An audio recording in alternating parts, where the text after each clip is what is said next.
கண்ணகியனுடைய கதையை கேட்டு வியந்து போன சேரன் செங்குட்டுவன் என்ன பண்றாரு, அங்கேயே கண்ணகிக்கு ஒரு கோவிலை கட்டுறாரு. இந்த கோவிலை கட்டுறதுக்கு இமயமலையில இருந்தெல்லாம் கற்களை கொண்டு வந்ததா சொல்றாங்க. ஸோ அந்த கோவிலை கட்டினதுக்கு அப்புறம் மக்கள் எல்லாரும் கண்ணகியவே அம்மனா வழிபட ஆரம்பிக்கிறாங்க. இந்த கோவில் இப்போ தமிழ்நாடு கேரளா பார்டர் இந்த தேனி இடுக்கி டிஸ்ட்ரிக்ட்டுக்கு நடுவில் இருக்கு. 2000 வருஷத்துக்கு முன்னாடி இந்த கோவில் கட்டியிருந்தாலுமே இப்போதான் ரீசெண்டாக 1960s இந்த கோவிலை ஒரு தமிழ் பேராசிரியர் கோவிந்தராஜன் இந்த கோவிலை கண்டுபிடிக்கிறாரு. இந்த கோவிலை கண்டுபிடிக்கிறதுக்கு இவருக்கு 17 வருஷம் ஆச்சாம். 1945 ஆரம்பிச்சு 1963 தான் இவர் இந்த கோவிலையே கண்டுபிடிக்கிறார்.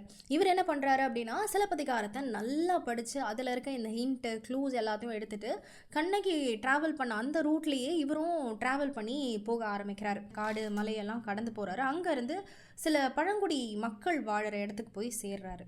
அங்கே போய் சேர்ந்ததுக்கு அப்புறம் இவருக்கு இன்னும் இன்ஃபர்மேஷன்ஸ் கிடைக்கிது. அந்த இன்ஃபர்மேஷனை வச்சுட்டு தான் இப்போ நம்ம சொல்கிறோம் இல்லையா மங்களாதேவி அம்மன் டெம்பிள் அப்படின்ட்டு, அந்த டெம்பிளை போய் சேர்றாரு.